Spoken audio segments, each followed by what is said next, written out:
Assalamualaikum warahmatullahi wabarakatuh. Jadi hari ini saya akan membuat podcast tentang pelecehan seksual.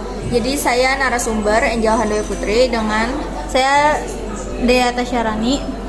Jadi di sini saya akan mempertanyakan ke Deata. Jadi kita mau membahas tentang pelecehan seksual ya. Iya, betul. Apa definisi pelecehan seksual dan bagaimana bentuk-bentuknya? Pelecehan seksual itu umum ya. Jika kita nih disentuh, terus kita merasa risih, itu juga bisa disebut dengan pelecehan seksual. Apalagi dengan yang lawan jenis. Ya, berarti intinya kalau kita merasa terganggu ya. Iya betul, kayak cuma nyentuh tangan aja, atau apalagi di daerah bagian tubuh dalam ya, itu kan sangat sensitif, apalagi itu cewek. Mana mau kayak tuh kayak dipegang-pegang gitu, itu jika kita risih itu disebut pelecehan seksual. Oke. Terus mengapa pelecehan seksual oleh orang yang berseragam seringkali gak dilaporkan? Mungkin karena dia punya jabatan, terus juga kalau misalkan kita nih jadi korban pelecehan seksual, terus kita mau ngelapor, Kalau kan, nggak punya bukti ya? iya betul, kan harus ada bukti yang benar-benar bisa ngeyakinin kalau dia itu benar melakukan itu ke kita. Iya, jadi itu sulit ya. Iya betul. Terus pertanyaan ketiga, apa dampak pelecehan seksual terhadap korban? Contohnya?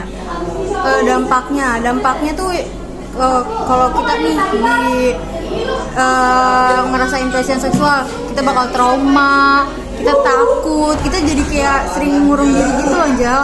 Iya. Jadi kesannya itu tertutup ya jadinya ya. Iya betul, dia mungkin jadi kayak misalkan mau komunikasi aja sama orang tuh kayak takut nanti badannya dipegang. Oke, next question. Bagaimana cara mencegah pelecehan seksual di tempat kerja atau kayak di sosial gitu, institusi gitu? Caranya nih, orang kan mengakuin kalau kita itu ngebuka, misalkan kayak ada kesempatan, karena ngeliatnya ada kesempatan makanya orang bisa hilaf. Jadi sebisa mungkin misalkan ya dari segi pakaian jangan ngundang orang buat nafsu sama kita, terus dari tingkah laku nggak usah yang terlalu barbar. Jadi itu dari perilaku kita sendiri. Iya betul. Nah kalau misalkan contoh yang lain, misal kayak biar dicegah gitu, cara gimana? Kalau dari pakaian kan harus tertutup gitu, harus kayak maksudnya kita juga nggak mengumbarkan aurat kita ya, contohnya gitu. Nah, mungkin dari kesadaran sendiri ya, penting banget sih itu. Iya sih, terus juga kita kayaknya harus demo kayaknya ya. Kayak buat peringatan gitu ya. Oke, pertanyaan terakhir. Apa peran lembaga atau organisasi dalam menangani kasus pelecehan seksual? Seharusnya kita ada ini loh, kayak bimbingan untuk remaja-remaja biar terhindar. Terus kayak misalkan Pak Polisi memberi semacam keamanan lah ya. Iya, buat anak-anak remaja sekarang, wanita-wanita zaman sekarang.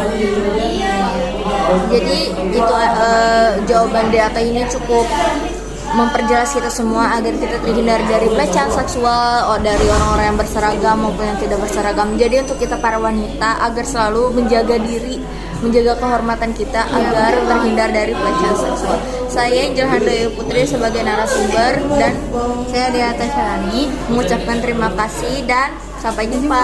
Bye.